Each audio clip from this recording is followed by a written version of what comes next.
Hey guys, Corrosive here. I have a special video for you today. I'll be teaching you how to use the new scanning functionality of SDRPlay's new SDRUno software release.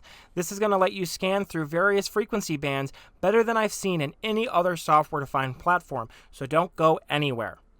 Today we'll be using the RSP Duo with the dual tuner from the SDRPlay team. However, you can use any software-defined radio supported by the SDRUno software. You'll also notice on screen here that I'm using an RTLSDR.com blog broadcast band FM filter, and that is to keep out some interfering signals from a very powerful FM broadcast station nearby, as I will be using the airband for my main demonstration here today.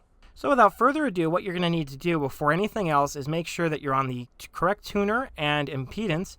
I'm going to be using 50 ohms on tuner 1, and we're going to go ahead and hit play. You'll notice I have my squelch cranked all the way up with the volume low, so I'm not blowing out your ears. And we need to be in AM mode. Our frequency in this window doesn't matter a whole lot because we're going to be using the new SDRUno scanner window that we have down here. And so to begin scanning, we're actually going to open up our scanner config. So we're going to go ahead and zoom in. And so what you're going to find is we have a list of preset ranges. We can do the default. We've got medium wave in here. We've got airband, which we'll be testing today, marine band. And you can even do a set of custom presets. So you can specify your own start and stop frequency for the range that you want to listen to, as well as your step frequency. So maybe you want to step through your scanning range every 25 kilohertz, 12.5 kilohertz, or every megahertz, for example. You can set that up here. You also have your hold time and threshold. Hold time is really simple. That's just going to tell the software how long after you hear a signal do you want to wait there before you continue to scan after that. You also have your threshold here, and you can see that is set to negative 95 dBm, and we have a little line here that shows that neg 95. And essentially what your threshold is how strong does that signal need to be above your noise floor before it is considered a valid signal in your scan. And you can specify whether or not you want the threshold to be displayed there by unticking or ticking this display threshold button here.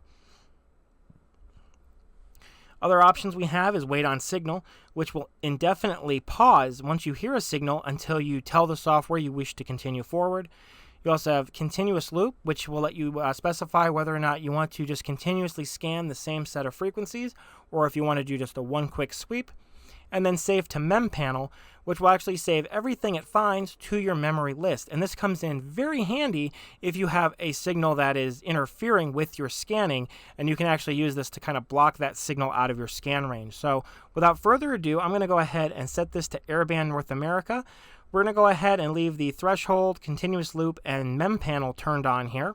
Close that. Let me zoom back out. And so now that that is set up for airband, we're going to go ahead and press the play button, and you'll see it starts scanning through. And what you'll notice is we have this 120 megahertz signal that keeps popping up like I told you about before.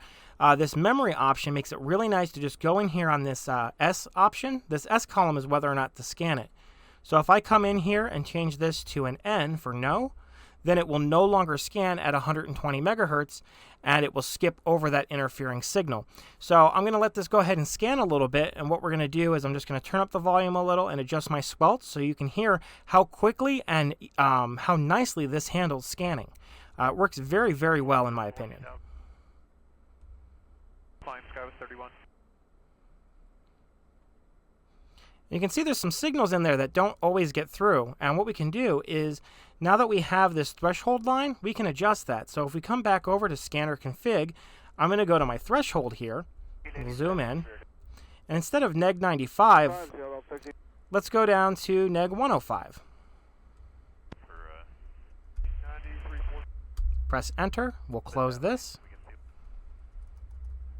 and as we zoom back out, you can see the threshold has lowered. Gas 41. Canada 2. Impression to 11. 9 to 2 1.